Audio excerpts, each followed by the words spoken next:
Okay, so we did another mock draft, and we had some questionable draft picks in this one. Not at all, not I guess totally surprising, given we are drafting in July. But I've got nothing better to do, and apparently Alex Barutha has nothing better to do, as well as a few analysts. Alex, first time on this show, I think. So I mean, I've had you on my other shows plenty of times, but didn't get to catch up with you in Vegas this year. So I guess how are things, and what did you think of Summer League as a whole?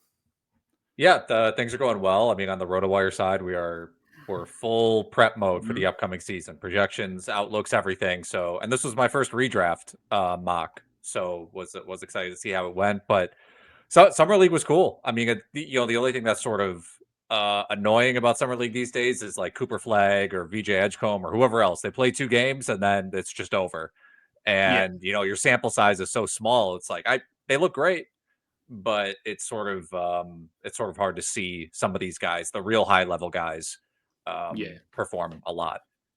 Yeah, and that's why, I mean, my friend and I who went over for Summer League, we only went for the first couple of days because I learnt very quickly the last time that we went, these main guys only play 1 or 2 games, and then it's sort of the scrubs and the teams that have never won anything, like Charlotte, who are going to roll their guys out for every game. So, yeah, much like you, I thought it was good. The players that were meant to stand up, I thought did to some degree. Any surprises for you? Like any guy like walking away from Summer League, this guy actually could be relevant from a fantasy perspective this season? From a fantasy perspective, I mean, off the top of my head, I mean, I guess Jan Hansen looked better than I thought he would. Mm-hmm. Walter Clayton really impressed me, especially Yep. with like the Jazz backcourt rotation. Like they brought Keontae George off the bench last season, so I don't know how they really think about him, or at the end of last season, I should say, Yeah. when they elevated Collier. And there are a couple other guys that aren't coming off the top of my head right now, but Yeah. yeah. Did you have anybody that stood out to you? No, I thought Clayton looked good, and obviously playing for Utah, he's going to get a shot at some point, whether he starts day one or whether they bring him off the bench and then he starts when we hit February or something like that. So Carter I thought Bryant. yeah, The Spurs defensively looked incredible. he did. Yep. Yeah. The Spurs, unfortunately for him, the Spurs have a pretty good rotation this season. And so he probably won't get the opportunities he would have 1 or 2 years ago if he was drafted in the same spot. I thought Kalkbrenner looked pretty good for the Hornets. Does he start? I have no idea. Common sense would say probably yes, because why are you developing Mason Plumlee or Musa Diabate? But yeah, I thought he looked good, and I thought, as you said, young Hansen. And you actually drafted Donovan Clingan in this draft, so we'll talk about what that center rotation might look like when we get to your team. So let's just do the promo stuff. Adam King 91 is me, at Alex Barutha on X or Twitter, and at barutha.bsky.social on Blue Sky. And go and follow Rotowire. They've got, as Alex alluded to, all the preseason stuff is already in full swing, player outlooks and content, articles, all sorts of things. So it is still July, but never too early, I don't think, to start the content going. Let's bring up the. I don't think people need to see our heads that big, do they? No, that's better. Okay, so you were picking at pick 7. Now this was a 12-team standard 9-cat. Nothing too fancy here. Now I think for me, now Cade went at number 2 in this draft, and I'm by no means advocating for that pick because I love Cade, but I can't make a case for him going ahead of Jokic and Wemby. I think he went ahead of both of those guys, with Shea going at pick 1. So Cade, I'm sort of moving everyone up here. And so for me, I mean, from what I've seen, now this was your first redraft, mock draft, as you said. But what I'm seeing so far is a consensus top 3, which is not surprising at all. Wemby, Jokic, Shea. Then Luka, probably going to go at 4, I think, in most drafts. Anthony Davis and maybe Giannis, so sort of a top 6. But beyond that, it's pretty wide open for who goes at 10, who goes at 14. I think there's probably a dozen players that you could make a case for. You went with Giannis at pick 7. Was this a no-brainer for you, or did you consider someone else? It was, I would say it was close to a no-brainer. I mean, in category leagues, I kind of think how bad Giannis's free throw percentage is and his lack of three-pointers might be a little overblown for category leagues. You might have to build around it, yes, but just I mean, this season, my only concern is what if the Bucks are just not very good at all? But the East is so bad, it almost seems impossible that they won't be in the playoff mix. But I mean, this season is more set up for Giannis than any other season of his career, arguably, to win MVP and to have a ridiculous stat line and set career highs in either points or assists or both. Yeah, it's, as you said, I think that question about how competitive are they, we can probably drop that question in for a few rosters: Boston, Indiana, Milwaukee, who are sort of perennially in that top 4 discussion. But this year we don't really know. But as you said, the East is certainly not loaded. So the Bucks, the Pacers, the Celtics could sort of fumble their way into the 7th seed even by not trying. So I think, as you said, Giannis is positioned to have a really good statistical season per game, as long as he can stay healthy and he plays 65 games. Then I think this is, it's sort of a fairly safe number 7 pick. Now, you went with Devin Booker at your next pick, pick 18. And I think for me, he is one of those guys that you could discuss as a potential first rounder, just given the fact that Kevin Durant isn't there anymore. Bradley Beal isn't there anymore. Are you sort of looking at this season for Booker as potentially his best to date from a statistical standpoint? It should be up there with some of his best, which I think, in the past, I think the highest he's ranked per game is like an 8-cat 16, if I'm looking at this correctly. Right. Yeah. I obviously, I sort of expressed my concerns about Giannis and if the Bucks are bad, which I'm not as concerned about. But the Suns, on the other hand, could be quite bad in the Western Conference. And that would worry me a little bit come March and April if Booker gets shut down or they do the Raptors thing from last season where they just start playing him like 28 minutes a game like the Raptors were Scotty Barnes. But it was just a little too much upside, I would say, for me to ignore a guy like Booker in the position that he's in. Now, the next pick, there were a few people that sort of questioned this pick. I'm actually okay with it. Josh Giddey at pick 30. So I guess on the surface, people just think, Josh Giddey, he's a top 60, top 70 kind of player. But if you look at his numbers, and I'm sure you've got them there in front of you, over the back end of last season, I feel like he was like a top 20 guy almost. And he was doing everything. So I guess I justify this pick to the listeners and the viewers. Per game in 8-cat over the course of the entire season, he ranked 44th. And obviously that's mostly weighted towards the start of the season, where he racked up most of his games. So, and we've been working on projections on the Rotowire side, and I did my best to stay like a realistic median outcome for Giddey. And the numbers were like, you could draft this guy at the turn of the first and second round if you really wanted to. Now, I wouldn't do that, and you're not going to have to do that, to be clear.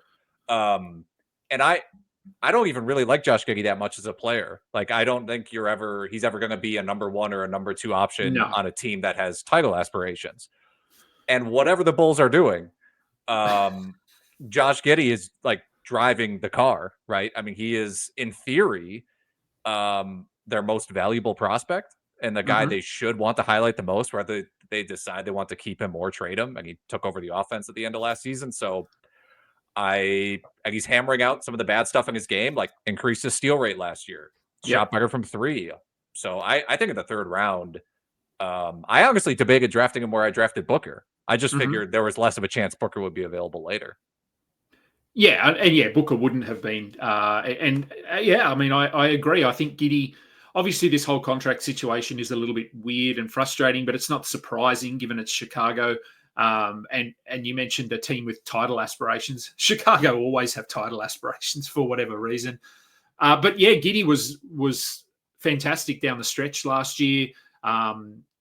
Big rebound numbers, as you said, the steal rate went up. His shot has continued to improve.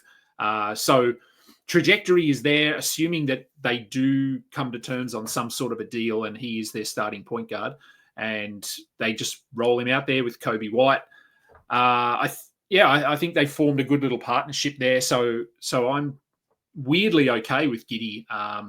Again, like you, I'm not that high on him as a actual NBA player in terms of he will be the guy, but he just accumulates stats, and if he's given the opportunity, I think he could be a third rounder this season or a second rounder. De'Aaron Fox at pick 43. I mean, this one sort of speaks for itself, I suppose. I actually think that's pretty good value for De'Aaron Fox in that range. He's playing obviously next to Wemby. Chris Paul has gone. They've got some good young rookies, sophomores, rookies coming through. But I think Fox is still going to be running the offense 9 times out of 10. And so a fairly safe, reliable pick here. That's kind of what I was thinking. I mean, it's just he's ranked, 25 to 45 across the majority of his career. And like you mentioned, I mean, Dylan Harper, Stephon Castle, Vassell, like they do have kind of a logjam in the backcourt, but I don't think that affects Fox. And outside of Victor Wembanyama, Fox is just the safest option in terms of playmaking, scoring the ball, the guy you would trust the second most besides Wembanyama to do that sort of a thing for the Spurs. And very good defensively too. He's always sort of up there in terms of steals. Probably part of his game that's overlooked a little bit. This is off topic somewhat. Devin Vassell, who I've sort of been high on for a couple of years, and he's yet to fully step into that role, fully break out. Do you think the Spurs still view him as a long-term piece for them? Because it sort of looked like they went away from him a little bit and then they went back to him, but they've now got other options there in his sort of position. So, I mean, do you think, I can't even think where he went in this draft. I think he went fairly late. Oh, I took him with the second to last pick. God, yeah. Sorry, our faces are over. No, that, you're good. But I can look on the other score. All right, well, we'll talk about Vassell when we get to him. Then we'll get there eventually. Jaylen Brown, pick 54. To me, this feels very safe given the Celtics don't have Jason Tatum. They don't have Drew Holiday. It's going to be the Jaylen Brown and Derek White show. The only concern for me, much like with someone like a Booker, I suppose, is what does this rotation look like when we hit March? Does that concern you at all with the Celtics and Jaylen Brown? It does, and I've said for a while I think Jaylen Brown's kind of an overrated fantasy player. I felt like he had always been drafted too high in years past. And some of that was like the poor free throw percentage. I mean, you can pick nits with anybody, but yeah, that's my main concern about anybody on the Celtics. Because I mean, when you actually sit down and look at this roster, it's bad. It is not a good roster. Like, I would not be shocked if they won like 32 games or something. And maybe that would take some injuries to Brown or Derek White or something, but their front court is atrocious. Probably the worst front court in the entire league. And I'm kind of like, by drafting Jaylen Brown here again, I think it's late enough to where you could consider it safe. I'm just hoping to get 60 games out of him and that he has essentially the best counting stat season of his career when he plays. After that, you're just hoping he plays the whole time. Yeah, I agree. I think he could sort of blow through this in terms of per game value just because there's no one else there doing anything. But that total value is the risk.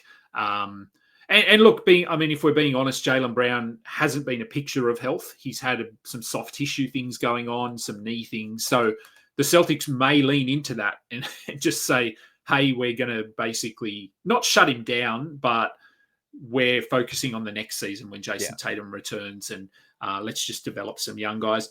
Speaking of young guys, Brandon Miller, you took with pick 67, coming off a season sort of, basically destroyed by injury, but that's nothing new for the Hornets. I thought he looked pretty good, though, last year when he was on the floor. I'm really hoping, just as a neutral observer, that the Hornets can stay healthy this season, because I want to see what Brandon Miller can do. I want to see what LaMelo Ball can do. What does their center rotation look like? How does Colin Sexton fit in? Where does Con Knipple fit in? But Brandon Miller, to me, is someone that they're going to prioritise as long as he's healthy. What are your sort of hopes for Brandon Miller? What's a best case scenario for him? I mean, I think last year, his 3-point rate last year, he was taking 11 per 36 minutes. I mean, he was just absolutely firing away. Yeah. And I think because he was hurt last year after 27 games, and because the Hornets have been so bad, it's just kind of easy to forget he was the second overall pick 2 years ago, and everyone thinks he has a ton of upside. And I don't really think anything has changed about that. And I think in theory, like a third year breakout feels like it would be on schedule for Brandon Miller. And you pointed out everything that sort of makes his fantasy value muddy, where it's just annoying that Miles Bridges is around. What are they going to do with Sexton? Is he going to play 20 minutes a game, or is he going to play 29 minutes a game and take a bunch of shots? How much are they going to feature Knipple? All that kind of stuff. But I think Miller proved last season like he's a legitimate scorer. He improved his playmaking. It was pretty good on defense, 1.9 stocks. So I'm just hoping for an all-around improved season from Miller. Yeah, and I think we haven't had a big enough sample size to know exactly who he is, but I think that you've sort of eliminated a lot of the risk here by taking him at pick 67, because I think worst case, he's probably top 80, but best case, is he a top 30? Is he a top 40? We don't know. Now, Donovan Clingan with pick 78, so 6th pick of the 7th round. No DeAndre Ayton, thank God. But the center rotation is still far from clear in Portland. So they have Donovan Clingan, who I think will start. I think he is the guy they're going to prioritize at least on opening night. But they still have Robert Williams and they have young Hansen, who we talked about at the top of the show. For me, Hansen looked good in Summer League and brings a different element to their rotation. Like they were basically playing him like a Jokic. He was trailing a lot on offense. They were sort of running the offense through him at the top a little bit. He shot some threes. He's certainly not a good three-point shooter, but that's something they will probably want to develop. So do you think that this is a situation where Clingan is 28 minutes, Hansen is 20? Where does Rob Williams fit in? Do they share the center minutes? What is this going to look like? Well, I mean, first, you have to hope that Clingan can stop fouling everybody. Yeah. Because I think the combination of it was 5 fouls per 36. And I don't think he was in great shape last season. And it's hard. I mean, he's massive, right? I mean, what are they listed at? Like 7'2", 300 or something.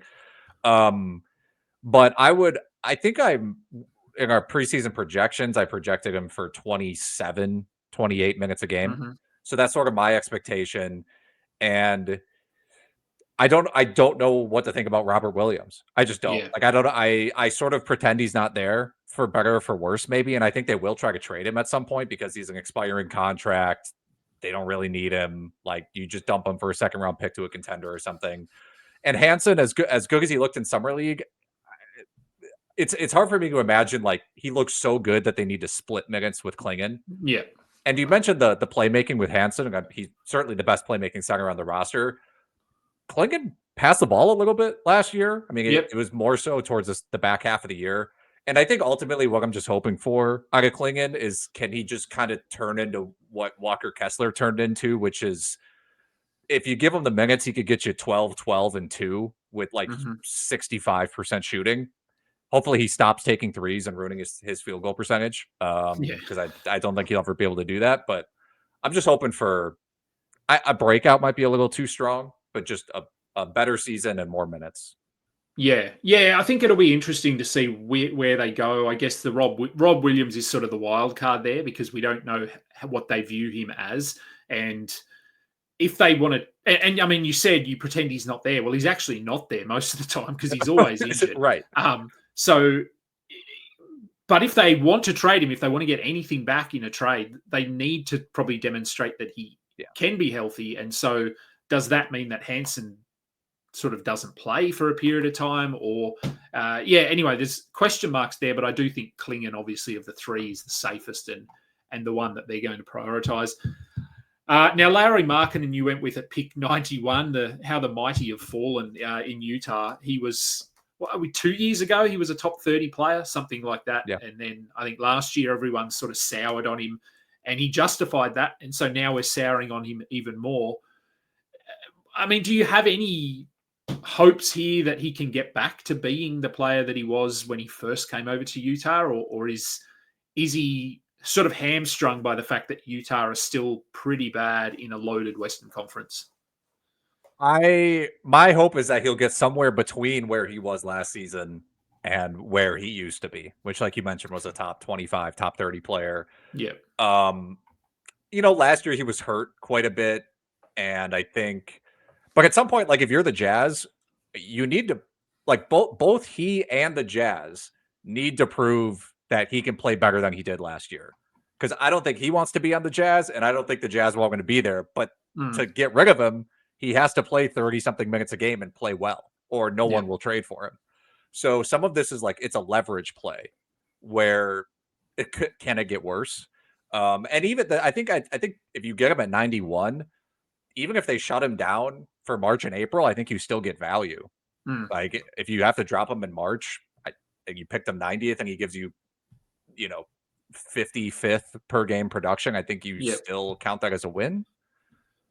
Yeah, I think so. Utah are a very, very curious sort of organization in terms of what their direction is and what they're trying to do. But I think, as you said, if they want any value back in some sort of a trade, they're going to have to showcase Markkinen, that he's healthy and that he can still be a positive contributor, which he wasn't last year in a lot of games. He was just along for the ride.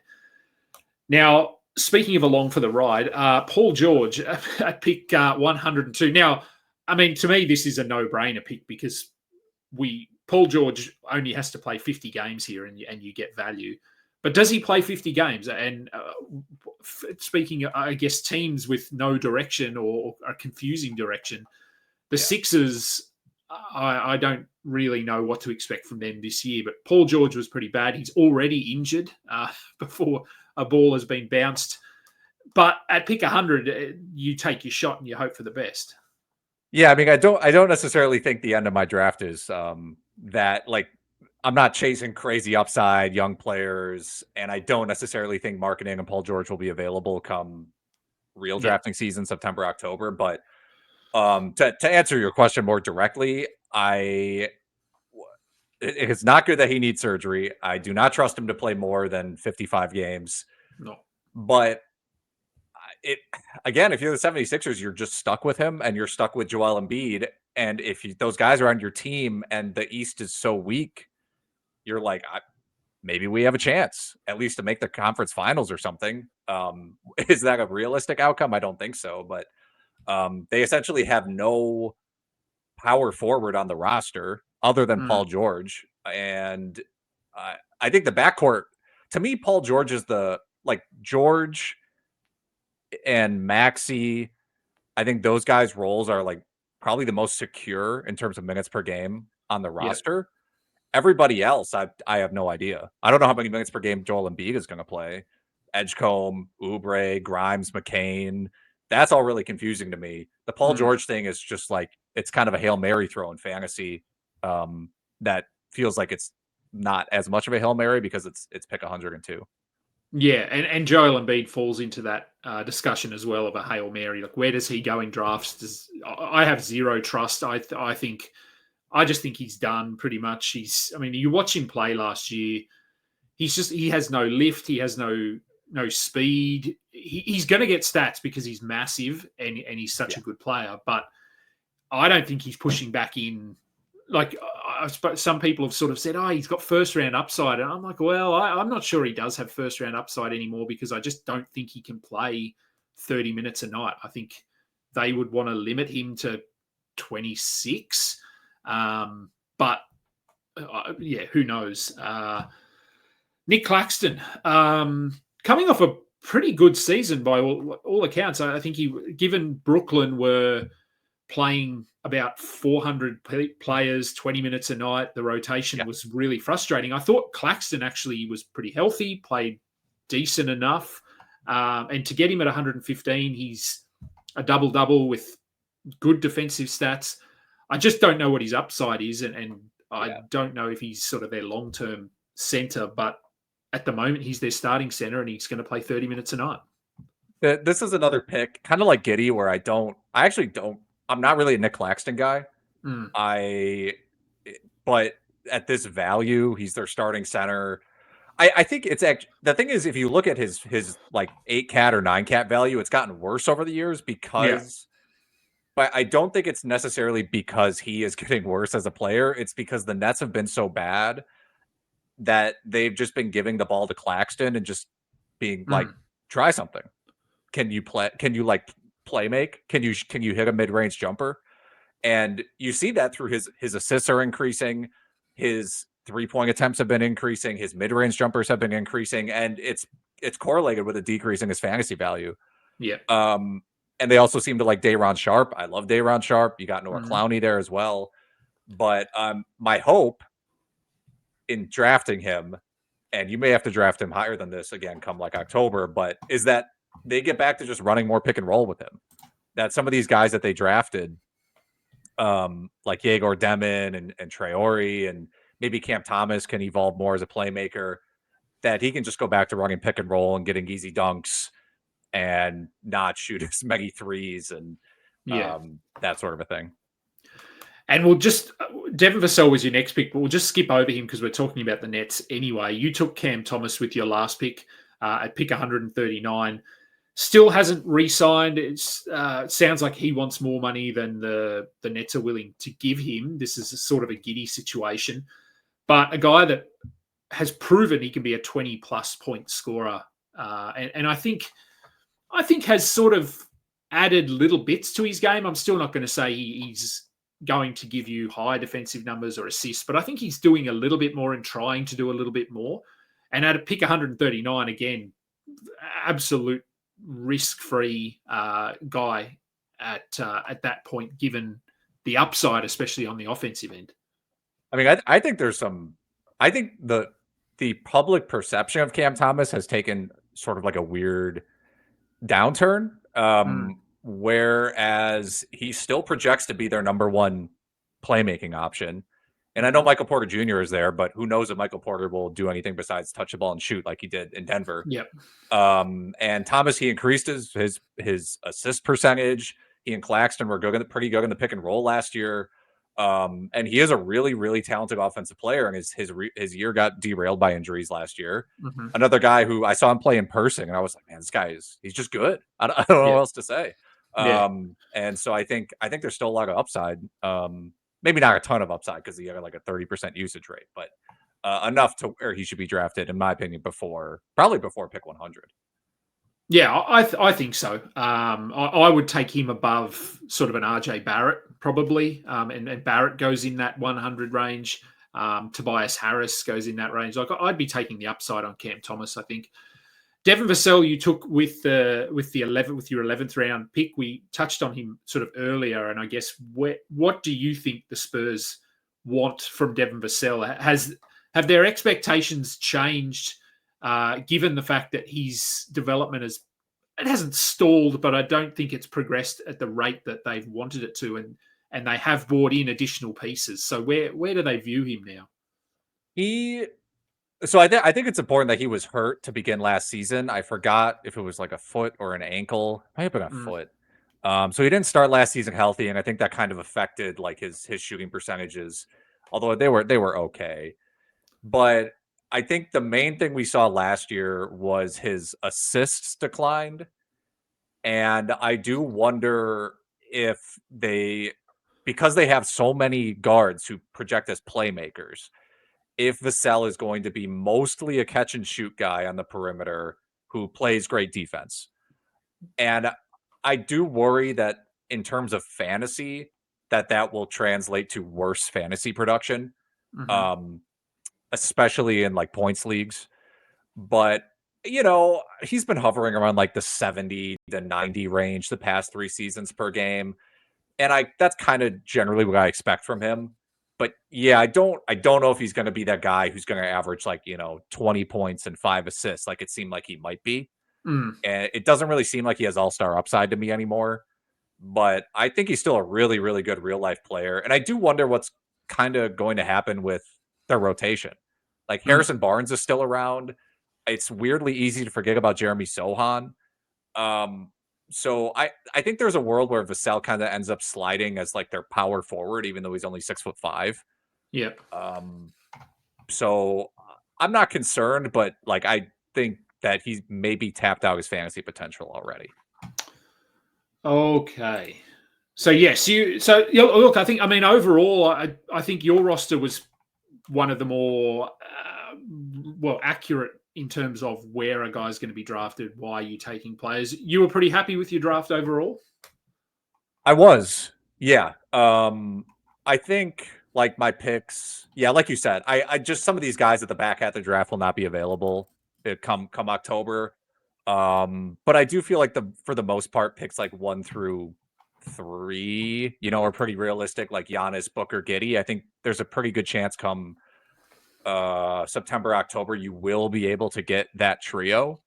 I still am of the belief Giddey will get pushed up into a second rounder because sort of like last season, I think a lot of guys with first round upside are landmines, like Curry and I'm trying to remember other names. Like I mean, Kawhi doesn't really qualify. Kevin Durant, LaMelo Ball, like some of these guys, yeah, if it hits, they could be first rounders, but they're old or they're injury prone or something like that. So I think like the end of the first into the whole second round is it's almost like a free for all. Now, just before I let you go, a couple of players I want to touch on. You just mentioned one, actually, LaMelo Ball. Now, if I'm remembering back to last season, you were relatively high on LaMelo, just in terms of where you could get him, as was I, and he burned us yet again with numerous injuries. Where are you at him? Where are you on him this season, given just what we've seen the last 2 to 3 years with the team and his injuries? Where would you be comfortable taking him? Because he was available for you. Did you consider him where you took Booker there, for example? I considered it, but I felt like Booker, if he doesn't have as much per game upside, I just trust his health more. Yeah. And you're right. I was high on LaMelo. I mean, I think that it's tough when young guys have a string of injuries.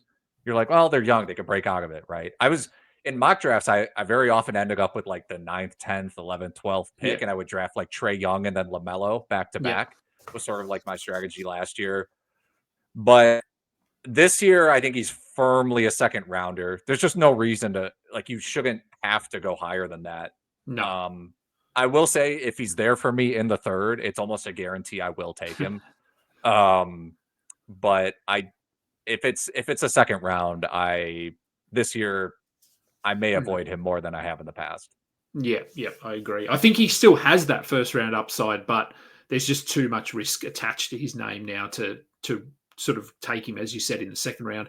Now, a player that last year did break out and pushed into fantasy relevance, someone I was high on, certainly not as high as he went, but that was Dyson Daniels. So I had him everywhere last season. He ended up stupidly ranked because of his steal numbers. He went at pick 27 here. Where does he go? Like, where would you be comfortable taking him? Because he is a prime example of a player whose rank is not reflective of his overall value, given how far ahead he was in that steals category. I do think he looked a lot better offensively. He was getting some assists, so I think he did progress in other areas of his game. But for me this year, I think all the value has been taken away, and I just don't know how much better he can be given the additions to that roster. I think that you went exactly where I was going to go, which was last year they did not have Kristaps Porzingis, who takes a good amount of usage. Jalen Johnson was hurt for a huge amount of the season. I expect Reese Shea to get better. Their addition of Nickeil Alexander-Walker gives them another look. They have Kennard also if they need offense. Like if they're down 15 heading into the fourth, they're just going to throw Kennard out there and just be like, jack up some threes. Yeah. I don't think the same usage is going to be there for Daniels, and maybe he's more efficient, takes more threes, whatever. I also think, steals and blocks are really variable in terms of like year to year. What are the odds he averages 3.3 steals compared to like 2.7? Yeah. You know what I mean? I feel like he's probably a 4th round guy.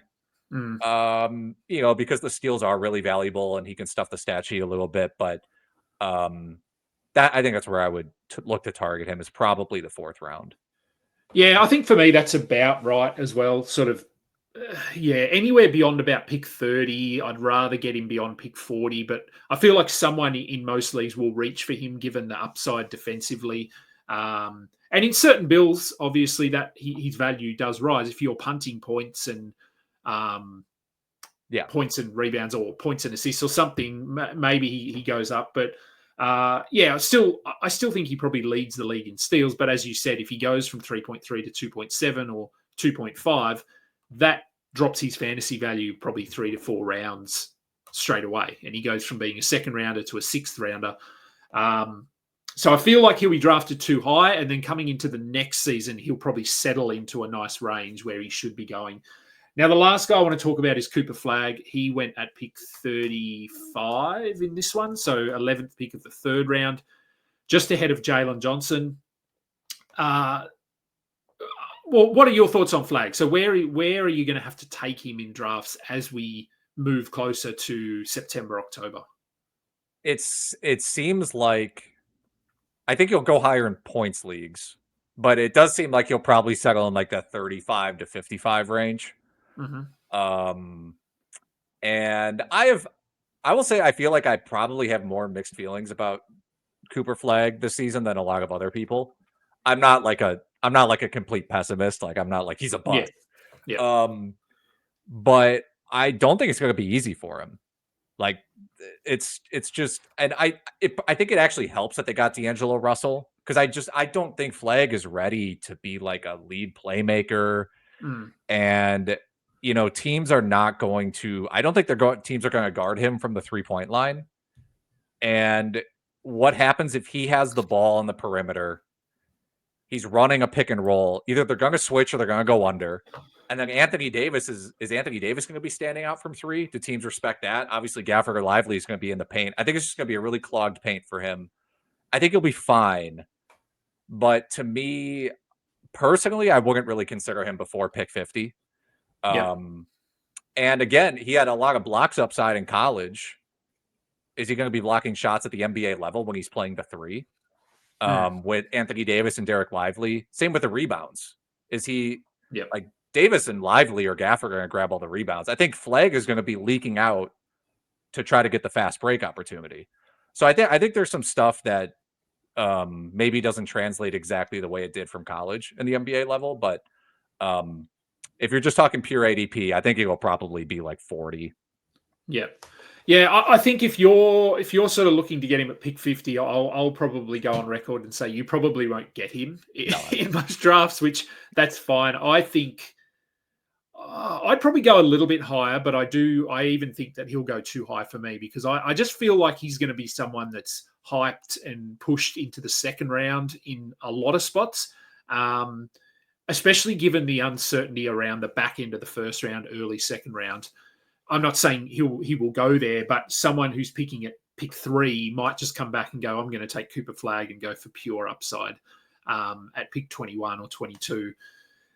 Yeah, I mean, my friend and I last night, we were talking about what are his stats for this season, and much like you, I think his rebounds won't be super high because of the size of the Mavericks front court. There's just not a lot of rebounds unless they decide to sort of play him a little bit like if we think back to peak Russell Westbrook and Luka, where the bigs sort of clear out space for him to get the rebound and generate or sort of initiate the offense. But D'Angelo Russell is there. Kyrie will come back at some point. I did think Cooper Flagg looked pretty good handling the ball. That was probably a takeaway that I had from Summer League. But you're right. He isn't going to be the primary facilitator every night, every sort of offense, every time down the floor. So I think it'll be a little bit up and down. The defensive stats will be good, but not great. So I think he's probably, like you said, in that top 40 range. I think best case he maybe finishes like the 28th best player. But as we know, we don't see a lot of rookies finish that high. Wemby was sort of an exception. Karl Anthony Towns was a very good rookie as well a few years ago. But not a lot of rookies have finished inside the top 20.